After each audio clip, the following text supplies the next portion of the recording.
നമസ്തേ. രാജ്യാന്തരത്തിലേക്ക് സ്വാഗതം. ആദ്യം നോക്കാം പ്രധാന വാർത്തകൾ. ഐക്യരാഷ്ട്രസഭയിൽ പാകിസ്ഥാനെതിരെ ആഞ്ഞടിച്ച് ഭാരതം. ജമ്മുകശ്മീർ പരാമർശങ്ങൾ അപലപനീയം. അധിനിവേശ പ്രദേശങ്ങൾ ഉടൻ ഒഴിയണമെന്നും താക്കീത്.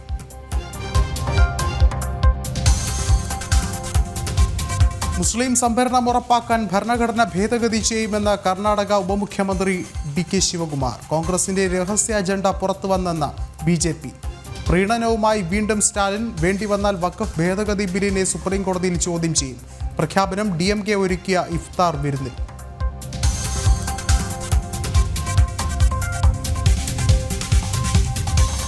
ഡൽഹിയിൽ ജനകീയ ബജറ്റുമായി മുഖ്യമന്ത്രി രേഖ ഗുപ്ത. സ്ത്രീകൾക്ക് സുരക്ഷയ്ക്ക് മുൻഗണന. മഹിളാ സമൃദ്ധി യോജനയ്ക്ക് 5100 കോടി രൂപ. റോഡുകളും പാലങ്ങളും നിർമ്മിക്കാൻ ആദ്യ ബജറ്റിൽ നീക്കിവെച്ചത് 3843 കോടി രൂപ. യമുന ശുചീകരണത്തിന് 500 കോടി.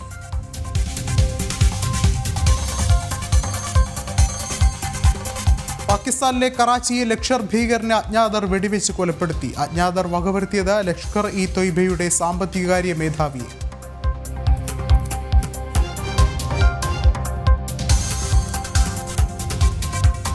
ഏഷ്യ കപ്പ് ഫുട്ബോൾ യോഗ്യത നേടാൻ ഇന്ത്യ. ബംഗ്ലാദേശ് എതിരാളികൾ. IPL ഗുജറാത്ത് പഞ്ചാബ് പോരാട്ടം.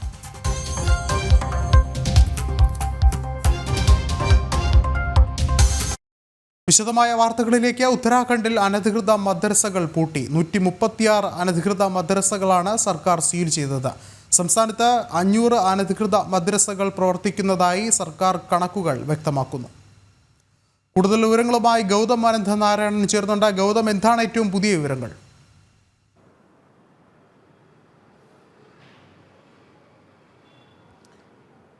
വിഷ്ണു, ഉത്തരാഖണ്ഡിൽ പുഷ്കർ സിംഗ് ധാമി സർക്കാർ അനധികൃത മദ്രസകൾക്കെതിരെ കടുത്ത നടപടി ആരംഭിച്ചിരിക്കുകയാണ്. സർക്കാരിൻ്റെ കണക്കുകൾ പ്രകാരം ഏതാണ്ട് 500ഓളം രജിസ്ട്രേഡ് അല്ലാത്ത, അതായത് സർക്കാരുമായി ബന്ധമില്ലാത്ത 500 മദ്രസകളാണ് ഉത്തരാഖണ്ഡ് സംസ്ഥാനത്തിൻ്റെ വിവിധ ഭാഗങ്ങളിൽ പ്രവർത്തിക്കുന്നത്. അതിനെതിരെയാണിപ്പോൾ കടുത്ത നടപടി പുഷ്കർ സിംഗ് ധാമിയുടെ സർക്കാർ ആരംഭിച്ചിരിക്കുന്നത്. 136 മദ്രസകൾ ഇതിനകം പൂട്ടിക്കഴിഞ്ഞിരിക്കുന്നു. ഇന്നും ഇന്നലെയുമായി ഉത്തരാഖണ്ഡിൻ്റെ വിവിധ ഭാഗങ്ങളിൽ, അതിൽ തലസ്ഥാന നഗരിയായിട്ടുള്ള ഡെറാഡൂണിൽ മാത്രം 42 മദ്രസകളാണ് ഡെറാഡൂൺ റീജിയണിൽ മാത്രം പൂട്ടിയിരിക്കുന്നത്. അങ്ങനെ സംസ്ഥാനത്തിൻ്റെ വിവിധ ഭാഗങ്ങളിലായി അനധികൃതമായി പ്രവർത്തിക്കുന്ന, സർക്കാരിൽ രജിസ്റ്റർ ചെയ്യാത്തതായ 136 മദ്രസകളാണ് ഉത്തരാഖണ്ഡ് സർക്കാർ പൂട്ടിയിരിക്കുന്നത്.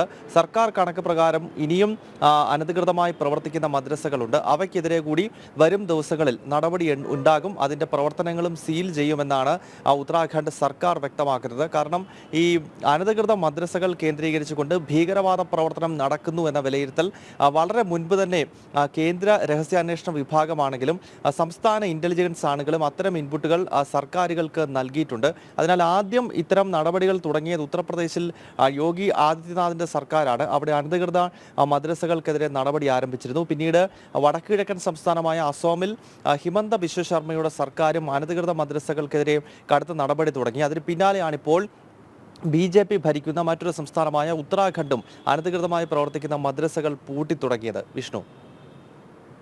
ഗൗതം, നിർണായകമായ നടപടികളാണ് ഇപ്പോൾ പുരോഗമിക്കുന്നത്. ഒരുപക്ഷെ ഈ മദ്രസകൾ ഇനിയും ഇത്തരത്തിലുള്ള അനധികൃത മദ്രസകൾക്കെതിരെ നടപടി ഉണ്ടാകുന്നൊരു സാഹചര്യമാണുള്ളത്. ഒരുപക്ഷെ നാളെയും വരും ദിവസങ്ങളിലും ഇത്തരത്തിലുള്ള പരിശോധനകൾ, നടപടികളൊക്കെയും പ്രതീക്ഷിക്കേണ്ടതല്ലേ?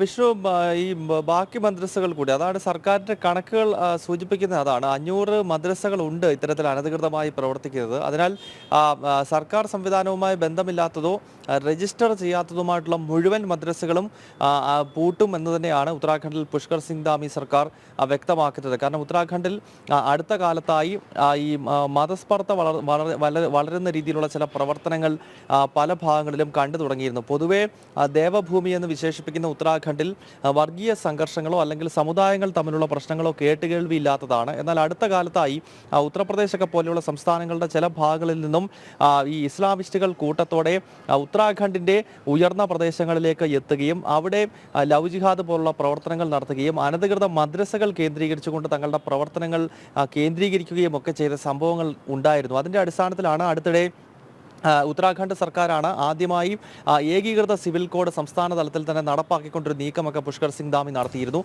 അതിനോട് അനുബന്ധമായി തന്നെയാണ് ഇപ്പോൾ ഈ അനധികൃത മദ്രസകൾക്കെതിരെ കൂടി നടപടിയെടുക്കുന്നത്. കാരണം രാജ്യവിരുദ്ധവും അതോടൊപ്പം തന്നെ മറ്റ് ഹൈന്ദവ സമൂഹം ഉൾപ്പെടെയുള്ളവരുടെ സ്വൈര്യ ജീവിതത്തിന് ഭീഷണിയാകുന്ന രീതിയിലും അനധികൃത മദ്രസകളുടെ പ്രവർത്തനങ്ങൾ മാറുന്നു എന്ന വിലയിരുത്തൽ അവിടുത്തെ സർക്കാരിനുണ്ട്. അതിനാലാണ് ഈ രജിസ്റ്റർ ചെയ്തിട്ടില്ലാത്ത സർക്കാരുമായി ബന്ധമില്ലാത്തതായ മദ്രസകൾ അടച്ചുപൂട്ടിക്കൊണ്ടുള്ള ഒരു വലിയ നീക്കം ഉത്തരാഖണ്ഡിലെ സർക്കാരും ആരംഭിച്ചിരിക്കുന്നത്. അതിന്റെ തുടക്കമെന്ന നിലയിലാണ് ഈ 136 മദ്രസകൾ പൂട്ടിയിരിക്കുന്നത്. ശരി, ഗൗതമാണ് വിശദമായ റിപ്പോർട്ടുകൾ നൽകിയത്. ഐക്യരാഷ്ട്രസഭയിൽ പാകിസ്ഥാനെതിരെ രൂക്ഷ വിമർശനവുമായി ഭാരതം. ജമ്മുകശ്മീരിൽ അനധികൃതമായി കൈവശം വെച്ച ഭൂപ്രദേശത്ത് നിന്ന് പാകിസ്ഥാൻ ഒഴിഞ്ഞു പോകണമെന്ന് ഭാരതം ആവശ്യപ്പെട്ടു. ജമ്മുകശ്മീർ ഭാരതത്തിന്റെ അവിഭാജ്യ ഭൂപ്രദേശമാണെന്നും ഐക്യരാഷ്ട്രസഭയിലെ ഇന്ത്യയുടെ സ്ഥിരം പ്രതിനിധി പർവതനേനി ഹരീഷ് വ്യക്തമാക്കി. ജമ്മു കശ്മീർ സംബന്ധിച്ച് പാകിസ്ഥാൻ ഐക്യരാഷ്ട്രസഭയിൽ തുടർച്ചയായി പ്രസ്താവനകൾ നടത്തിയ പശ്ചാത്തലത്തിലാണ് ജമ്മു കശ്മീർ ഭാരതത്തിന്റെ അവിഭാജ്യ ഭൂപ്രദേശമാണെന്നും പാകിസ്ഥാന്റെ അനാവശ്യ പരാമർശങ്ങൾ തള്ളിക്കളയുന്നതായും അംബാസിഡർ പർവതനേനി ഹരീഷ് വ്യക്തമാക്കിയത്. ഇന്ത്യൻ കേന്ദ്രഭരണ പ്രദേശമായ ജമ്മു കശ്മീരിന്റെ ഒരു ഭാഗം പാകിസ്ഥാൻ അനധികൃതമായി കൈവശം വെച്ചിരിക്കുകയാണ്. ഈ ഭൂപ്രദേശത്തു നിന്ന് പാകിസ്ഥാൻ ഒഴിഞ്ഞു പോകണമെന്നും പർവതനേനി ഹരീഷ് പറഞ്ഞു. India is compelled to note that the delegate of Pakistan has yet again resorted to unwarranted remarks on the Indian Union territory of Jammu and Kashmir.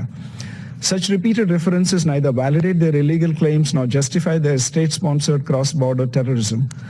Jammu and Kashmir was, is, and will always be an integral part of India. Pakistan continues to illegally occupy the territory of Jammu and Kashmir, which it must vacate. We would advise Pakistan not to try to divert the attention of this forum to drive their parochial and divisive agenda. ഭാരതത്തിന്റെ പരമാധികാരത്തെ ചോദ്യം ചെയ്യാൻ ആരെയും അനുവദിക്കില്ലെന്നും അദ്ദേഹം ഐക്യരാഷ്ട്രസഭയിൽ വ്യക്തമാക്കി. ജമ്മു കശ്മീരിൽ അനാവശ്യ ഇടപെടലും അതിർത്തി കടന്നുള്ള ഭീകരവാദവും പാകിസ്ഥാൻ നടത്തുന്നതായും ഹരീഷ് കുറ്റപ്പെടുത്തി. പാക് അധിനിവേശ ജമ്മു കശ്മീർ ഭാരതത്തിന്റെ അവിഭാജ്യ ഘടകമാണെന്നും അതുടൻ തിരിച്ചുപിടിക്കുമെന്നും പ്രതിരോധ മന്ത്രി രാജ്നാഥ് സിംഗ് ഉൾപ്പെടെയുള്ളവർ നേരത്തെ പ്രതികരിച്ചിരുന്നു. ജനം, ഡൽഹി. പാകിസ്ഥാനിൽ വീണ്ടും അജ്ഞാതന്റെ വെടിവെപ്പ്. കറാച്ചിയിൽ ലഷ്കർ-ഇ-തൊയ്ബ കമാൻഡർ ഖാരി ഷഖ്സാദയാണ് അജ്ഞാതന്റെ വെടിയേറ്റ് കൊല്ലപ്പെട്ടത്. കഴിഞ്ഞ ഒരു മാസത്തിനുള്ളിൽ മാത്രം പാകിസ്ഥാനിൽ ഭീകര സംഘടനകളുടെ 5 കമാൻഡർമാർ വെടിയേറ്റ് മരിച്ചതായാണ് റിപ്പോർട്ട്. ഭീകരൻ ഹഫീസ് സയ്യിദിന്റെ ബന്ധുവും ലഷ്കർ-ഇ-തൊയ്ബ കമാൻഡറുമായ ഖാരി ഷഹസാദിയാണ് കൊല്ലപ്പെട്ടത്. കറാച്ചിയിലെ ഖൈറാബാദ് മേഖലയിൽ ജാമിയത്തുൽ ഉലമ ഇസ്ലാം വൈസ് പ്രസിഡന്റ് കൂടിയായ ഖാരി ഷഹസാദ് മസ്ജിദിൽ പ്രാർത്ഥനയ്ക്കായി പോകുമ്പോഴാണ് അജ്ഞാതൻ വെടിയുതിർത്തത്. ലഷ്കർ-ഇ-തൊയ്ബയുടെ സാമ്പത്തിക സമാഹരണം നടത്തുന്നതിൽ പ്രധാനിയാണ് കൊല്ലപ്പെട്ട ഖാരി ഷഹസാദ. അന്വേഷണം ആരംഭിച്ചതായും കൊലപാതകത്തിന് പിറകിൽ ആരാണെന്ന് വ്യക്തമല്ലെന്നുമാണ് പോലീസിന്റെ റിപ്പോർട്ട്. ദിവസങ്ങൾക്ക് മുൻപ് ഹാഫിസ് സയ്യിദിന്റെ അടുത്ത അനുയായിയും ലഷ്കർ ഭീകരനുമായ അബു ഖത്തൽ കറാച്ചിയിൽ അജ്ഞാതരുടെ വെടിയേറ്റ് കൊല്ലപ്പെട്ടിരുന്നു. ജമ്മു കശ്മീരിൽ അടുത്തിടെ നടന്ന നിരവധി ഭീകരാക്രമണങ്ങളുടെ സൂത്രധാരൻ അബു ഖത്തലാണെന്ന് അന്വേഷണ ഏജൻസികൾ കണ്ടെത്തിയിരുന്നു. ഖാരി ഷഹസാദിയും അബു ഖത്തലും ഉൾപ്പെടെ കഴിഞ്ഞ ഒരു മാസത്തിനുള്ളിൽ പാകിസ്ഥാനിൽ 5 ഭീകരർ വെടിയേറ്റ് മരിച്ചതായാണ് report. Islamic State of Khorasan കൊലപാതകങ്ങളുടെ ഉത്തരവാദിത്തം ഏറ്റെടുക്കുന്ന അവകാശവാദം ഉന്നയിച്ചിട്ടുണ്ടെങ്കിലും സംഭവങ്ങളിൽ ബാഹ്യ ഇടപെടലുണ്ടെന്നാണ് പാക് ഏജൻസികളുടെ നിഗമനം. ജനം, ഡൽഹി. ജമ്മു കശ്മീരിൽ കത്വ മേഖല കേന്ദ്രീകരിച്ച് ഭീകരർക്കായുള്ള തെരച്ചിൽ തുടരുന്നു. പ്രദേശത്ത് ഭീകരർ ഒളിച്ചിരിക്കുന്നുണ്ടെന്ന രഹസ്യ വിവരത്തെ തുടർന്ന് മാർച്ച് 23-നാണ് സുരക്ഷാ സേനയും പോലീസും സംയുക്ത പരിശോധന ആരംഭിച്ചത്. അതേസമയം കഴിഞ്ഞ ദിവസം ഏറ്റുമുട്ടൽ നടന്ന പ്രദേശത്ത് നിന്ന് ആയുധശേഖരങ്ങളും ഭക്ഷ്യവസ്തുക്കളും സുരക്ഷാ സേന കണ്ടെടുത്തിരുന്നു.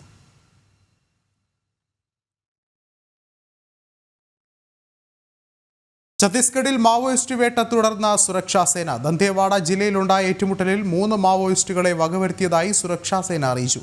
വധിച്ചവരിൽ തലയ്ക്ക് 25 ലക്ഷം രൂപ വിലയിട്ടിരുന്ന ഭീകരനും ഉൾപ്പെടുന്നതായി സുരക്ഷാ സേന അറിയിച്ചിട്ടുണ്ട്. കഴിഞ്ഞ ദിവസം ബിജാപൂർ, കാങ്കർ ജില്ലകളിലായി നടന്ന 2 വ്യത്യസ്ത ഏറ്റുമുട്ടലുകളിൽ സുരക്ഷാ സേന 30 മാവോയിസ്റ്റുകളെ വധിച്ചിരുന്നു. ബിജാപൂർ അതിർത്തി മേഖലയിൽ രാവിലെ 8 മണിക്കാണ് ഏറ്റുമുട്ടലുണ്ടായത്. ഡിസ്ട്രിക്ട് റിസർവ് ഗാർഡും CRPF-ഉം സംയുക്തമായി നടത്തിയ ഓപ്പറേഷനിൽ നക്സലുകൾ കൊല്ലപ്പെടുകയായിരുന്നു. ഇവരിൽ നിന്ന് സ്ഫോടക വസ്തുക്കളും തോക്കുകളും കണ്ടെത്തി. കഴിഞ്ഞ 20-ാം തീയതി ഛത്തീസ്ഗഡിൽ 30 കമ്മ്യൂണിസ്റ്റ് ഭീകരരെ സുരക്ഷാ സേന വധിച്ചിരുന്നു. ബിജാപൂർ, കൺഗർ എന്നിവിടങ്ങളിൽ നടന്ന ഏറ്റുമുട്ടലിലാണ് അന്ന് ഭീകരരെ വധിച്ചത്. അടുത്ത വർഷം മാർച്ചിനകം രാജ്യത്ത് നിന്ന് കമ്മ്യൂണിസ്റ്റ് ഭീകരതയെ അമർച്ച ചെയ്യുമെന്നാണ് കേന്ദ്ര ആഭ്യന്തരമന്ത്രി അമിത്ഷായുടെ മുന്നറിയിപ്പ്. ഇതേ തുടർന്നാണ് ഛത്തീസ്ഗഡിലെ മാവോയിസ്റ്റ് നക്സൽ കേന്ദ്രങ്ങളിൽ ഭീകരവേട്ട സുരക്ഷാ സേന തുടരുന്നത്. ജനം, ഡൽഹി. നാഗ്പൂർ കലാപത്തിന്റെ മുഖ്യ സൂത്രധാരൻ ഫാഹിം ഖാന്റെ വീട് ഇടിച്ചു നിർത്തി. ഇരുനില വീടാണ് ബുൾഡോസർ ഉപയോഗിച്ച് ഇടിച്ചു നിർത്തിയത്. കലാപകാരികൾക്കെതിരെ കടുത്ത നടപടിയെടുക്കുമെന്ന മുഖ്യമന്ത്രി ഫട്നാവിസിന്റെ മുന്നറിയിപ്പിനെ തുടർന്നാണ് നടപടി.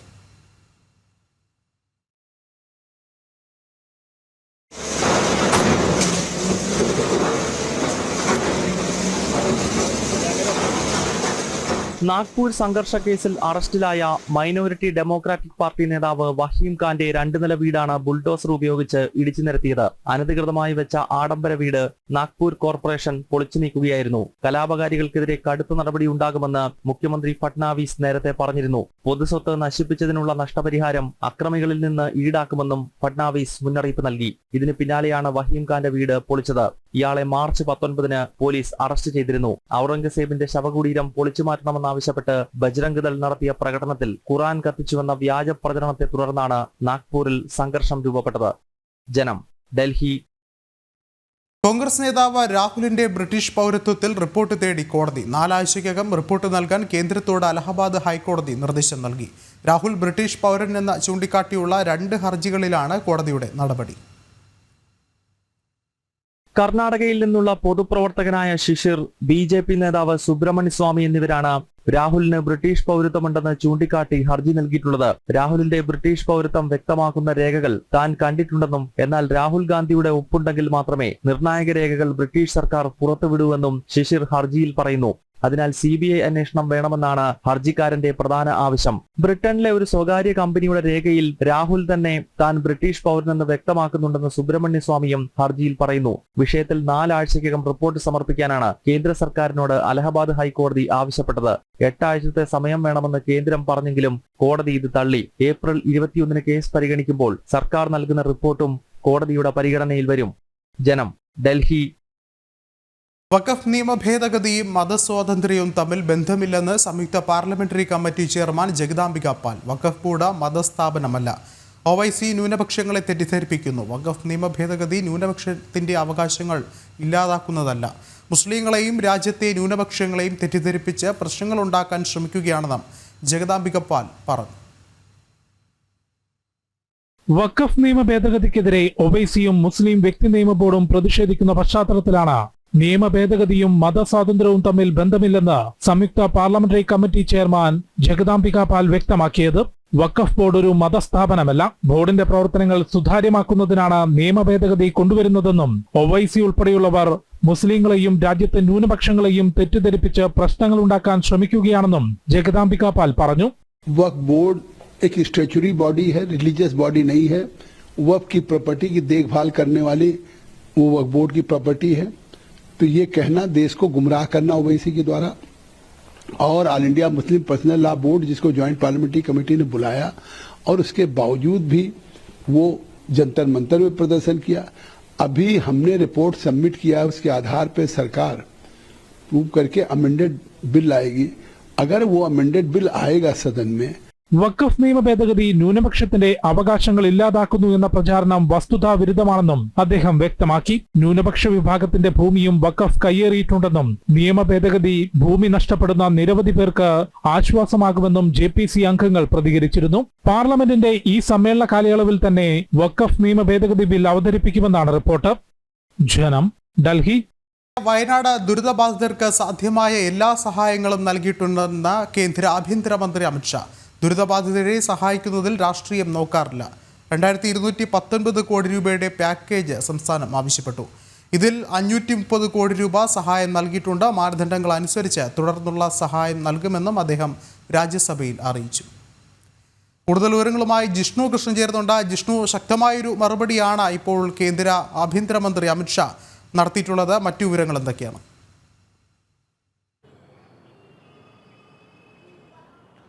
വിഷ്ണു, രാജ്യസഭയിൽ ദുരന്ത നിവാരണ ഭേദഗതി ബില്ലിന്മേലുള്ള ചർച്ചയിൽ മറുപടി നൽകവെയാണ് ദുരന്ത നിവാരണ പ്രവർത്തനങ്ങൾ സംബന്ധിച്ച് അതിൽ രാജ്യം കൈവരിച്ചിട്ടുള്ള പുരോഗതികൾ സംബന്ധിച്ചും അമിത്ഷാ വ്യക്തമാക്കിയത്. അതോടൊപ്പമാണ് വയനാട് ദുരന്ത സമയത്ത് കേന്ദ്രം നടത്തിയിട്ടുള്ള പ്രവർത്തനങ്ങൾ സംബന്ധിച്ച് അദ്ദേഹം എടുത്തു പറഞ്ഞത്. അദ്ദേഹം ആ കാര്യങ്ങൾ എടുത്തു പറയാൻ തന്നെ കാരണം പ്രതിപക്ഷ എംപിമാർ, പ്രത്യേകിച്ച് കേരളത്തിൽ നിന്നുള്ള എംപിമാർ ദുരന്ത സമയത്ത് കേന്ദ്ര സർക്കാർ രാഷ്ട്രീയ ലക്ഷ്യം മുൻനിർത്തിയുള്ള പ്രവർത്തനങ്ങൾ നടത്തിയെന്ന ആരോപണങ്ങൾ നടത്തിയിരുന്നു. അതിന് കൃത്യമായ മറുപടി എത്ര രൂപ നൽകിയെന്ന കണക്കുകൾക്കപ്പുറത്തേക്ക് അമിത്ഷാ ചൂണ്ടിക്കാട്ടിയിട്ടുള്ളത് ദുരന്തമുണ്ടായ ഉടൻ തന്നെ എന്തെല്ലാം സാധ്യമായ സഹായങ്ങൾ ചെയ്യാൻ സാധിക്കുമോ അതിലെല്ലാം ഇടപെട്ടുകൊണ്ട് സാധ്യമായ എല്ലാ സഹായവും വയനാട് ദുരന്ത സമയത്ത് കേന്ദ്ര സർക്കാർ നടത്തിയിട്ടുണ്ട്. ദുരന്തമുഖത്ത് കേന്ദ്ര സർക്കാർ രാഷ്ട്രീയം കാണാറില്ല. അത് NDA ഭരിക്കുന്ന സർക്കാരാണോ, കോൺഗ്രസ് ഭരിക്കുന്ന സർക്കാരാണോ, അല്ലെങ്കിൽ മറ്റേതെങ്കിലും പാർട്ടി ഭരിക്കുന്ന സർക്കാരാണോ എന്ന് നോക്കിയല്ല സംസ്ഥാനങ്ങളിൽ ദുരന്ത നിവാരണ പ്രവർത്തനങ്ങളിൽ ഇടപെടാറുള്ളത്. കേരളത്തിലെയും ലഡാക്കിലെയും ജനങ്ങൾ ഇന്ത്യയിലേതാണ്. അത്തരത്തിൽ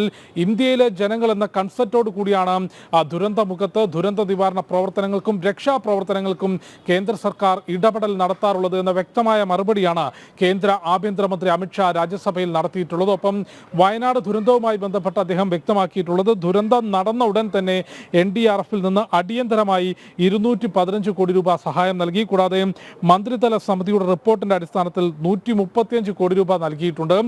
അതിനുശേഷം സംസ്ഥാന സർക്കാർ ആവശ്യപ്പെട്ടിട്ടുള്ളത് 2219 കോടി രൂപയുടെ പ്രത്യേക പാക്കേജാണ്. 530 കോടി രൂപ ഇതിനോടകം തന്നെ സഹായം നൽകിയിട്ടുണ്ട്. തുടർന്നുള്ള സഹായം മാനദണ്ഡങ്ങൾ പാലിച്ചുകൊണ്ട്, അതിന് വ്യക്തമായ മാനദണ്ഡങ്ങളുണ്ട്, അത് പാലിച്ചുകൊണ്ട് തുടർന്നുള്ള സഹായവും നൽകും എന്നുള്ളതാണ് അമിത്ഷാ ചൂണ്ടിക്കാട്ടിയിട്ടുള്ളത്. അത്തരത്തിൽ ദുരന്തമുഖത്ത് രാഷ്ട്രീയമില്ല എന്നും വയനാട് ദുരന്ത സമയത്ത് രാഷ്ട്രീയമോ മറ്റൊരു കാര്യവും നോക്കാതെ സാധ്യമായ എല്ലാ സഹായങ്ങളും ചെയ്തിട്ടുണ്ടെന്നും കേരളം മുതൽ ലഡാക്ക് വരെ മുഴുവൻ ജനതയും ഇന്ത്യയിലെ ജനങ്ങളാണ് എന്ന ആശയത്തോടെയാണ് കേന്ദ്ര സർക്കാർ പ്രവർത്തിക്കുന്നത് എന്നുമാണ് കേന്ദ്ര ആഭ്യന്തരമന്ത്രി അമിത്ഷാ രാജ്യസഭയിൽ വ്യക്തമാക്കിയത്. ജിഷ്ണു, ഒപ്പം എടുത്തു പറയേണ്ടത്, നമുക്കറിയാം കേരളത്തിലേക്ക് വന്നു കഴിഞ്ഞാൽ ഇപ്പോൾ സംസ്ഥാന സർക്കാർ ഏതൊരു കാര്യത്തെയും കേന്ദ്രത്തിനെയാണ് പഴിചാരുന്നത്. ഒരുപക്ഷെ വയനാട്ടിലെ ഈ ഒരു സാഹചര്യത്തെ പോലും കേരള സർക്കാർ രാഷ്ട്രീയപരമായി മുതലെടുത്തുകൊണ്ട് കേന്ദ്രത്തെ വളരെ വലിയ രീതിയിൽ കുറ്റം പറയുന്ന ഒരു സാഹചര്യമുണ്ട്. എന്നാൽ ഇപ്പോൾ അമിത്ഷാ നടത്തിയ ഈ ഒരു മറുപടി അത് സർക്കാരിന് കിട്ടുന്ന ഒരു വലിയൊരു തിരിച്ചടി തന്നെയല്ലേ? ഒരുപക്ഷെ സർക്കാരും കോൺഗ്രസും നടത്തിയ വ്യാജ പ്രചരണങ്ങൾക്കുള്ള കനത്ത തിരിച്ചടി കൂടിയാവുകയല്ലേ കേന്ദ്ര ആഭ്യന്തരമന്ത്രിയുടെ ഈ ഒരു മറുപടി?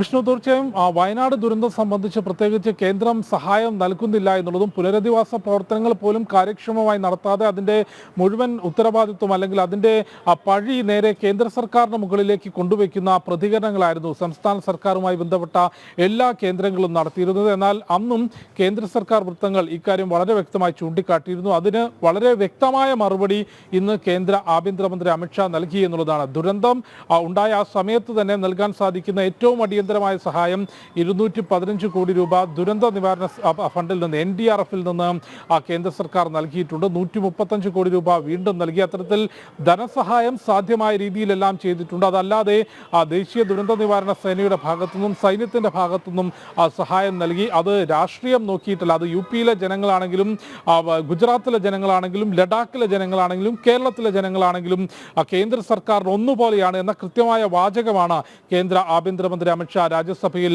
ഉന്നയിച്ചിട്ടുള്ളത്. അത്തരത്തിൽ ദുരന്ത മേഖലയിൽ രാഷ്ട്രീയം നോക്കാതെ സഹായം ചെയ്തു എന്ന് കേന്ദ്ര സർക്കാർ വ്യക്തമാക്കുമ്പോൾ ദുരന്തത്തിന് ശേഷം നടത്തേണ്ട പുനരധിവാസ പ്രവർത്തനങ്ങളിൽ ഗുരുതരമായ വീഴ്ച വരുത്തിക്കൊണ്ട് ആ വീഴ്ചകളുടെ പഴി കേന്ദ്ര സർക്കാരിന് മുകളിൽ കൊണ്ടുവയ്ക്കുന്ന പ്രചാരണവും പ്രതികരണവും സംസ്ഥാന സർക്കാർ നടത്തിയിരുന്നു. അതിന് വലിയ തിരിച്ചടിയാണ് അമിത്ഷായുടെ ഭാഗത്തുനിന്നുണ്ടായിട്ടുള്ളത്. വിഷ്ണു ചൂണ്ടിക്കാട്ടിയതുപോലെ വയനാട് ദുരന്തമാണെങ്കിലും ആശാപ്രവർത്തകരുടെ സമരമാണെങ്കിലും പ്രതിസന്ധികൾ വരുമ്പോൾ അതിന്റെ പഴി കേന്ദ്ര സർക്കാരിന്റെ മുകളിൽ കെട്ടിവെച്ചുകൊണ്ടുള്ള പ്രതികരണം സംസ്ഥാന സർക്കാരുമായി ബന്ധപ്പെട്ട വൃത്തങ്ങളും മന്ത്രിമാരും സ്വാഭാവികമായും നടത്തിവരികയാണ്. വിഷ്ണു, ശരി, ജിഷ്ണുവാണ് വിശദമായ റിപ്പോർട്ടുകൾ നൽകിയത്.